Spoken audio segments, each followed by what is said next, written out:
بسم اللہ الرحمن الرحیم۔ سورہ کہف، سورت نمبر 18۔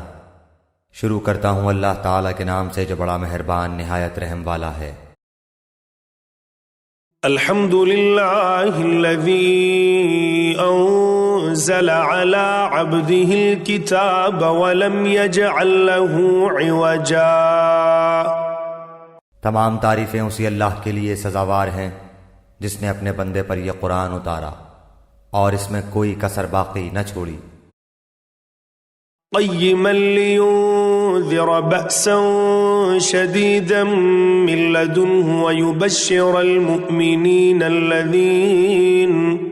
الذین یعملون الصالحات ان لهم اجرا حسنا، بلکہ ہر طرح سے ٹھیک ٹھاک رکھا تاکہ اپنے پاس کی سخت سزا سے ہوشیار کر دے، اور ایمان لانے اور نیک عمل کرنے والوں کو خوشخبریاں سنا دے کہ ان کے لیے بہترین بدلہ ہے۔ ماکثین فیہ ابدا، جس میں وہ ہمیشہ ہمیشہ رہیں گے۔ وَيُنذِرَ الَّذِينَ قَالُوا اتَّخَذَ اللَّهُ وَلَدًا، اور ان لوگوں کو بھی ڈرا دے جو کہتے ہیں کہ اللہ تعالیٰ اولاد رکھتا ہے۔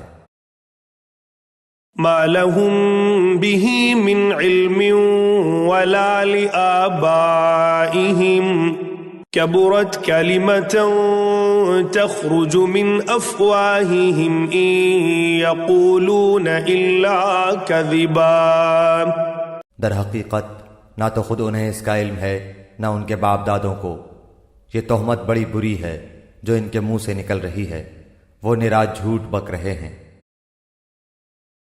فَلَعَلَّكَ بَاخِعٌ نَفْسَكَ عَلَىٰ آثَارِهِمْ إِن لَّمْ يُؤْمِنُوا بِهَذَا الْحَدِيثِ أَسَفًا، پس اگر یہ لوگ اس بات پر ایمان نہ لائیں تو کیا آپ ان کے پیچھے اسی رنج میں اپنی جان ہلاک کر ڈالیں گے؟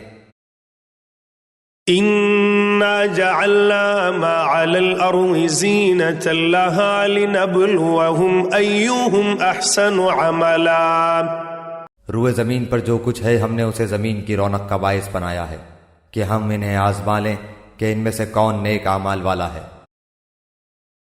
وَإِنَّا لَجَاعِلُونَ مَا عَلَيْهَا صَعِيدًا جُرُزًا، اس پر جو کچھ ہے ہم اسے ایک ہموار صاف میدان کر ڈالنے والے ہیں۔ ام حسبت ان اصحاب الكهف والرقیم كانوا من آیاتنا عجبا، کیا تو اپنے خیال میں غار اور کتبے والوں کو ہماری نشانیوں میں سے کوئی بہت عجیب نشانی سمجھ رہا ہے؟ اذ اوى الفتية الى الكهف فقالوا ربنا آتنا من لدنك رحمة وهيئ لنا من امرنا رشدا۔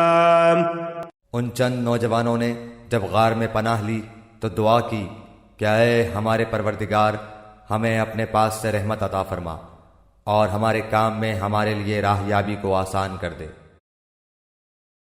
فَوَرَبْنَا عَلَىٰ آذَانِهِمْ فِي الْكَهْفِ سِنِينَ عَدَدًا، پس ہم نے ان کے کانوں پر گنتی کے کئی سال تک اسی غار میں پردے ڈال دیے۔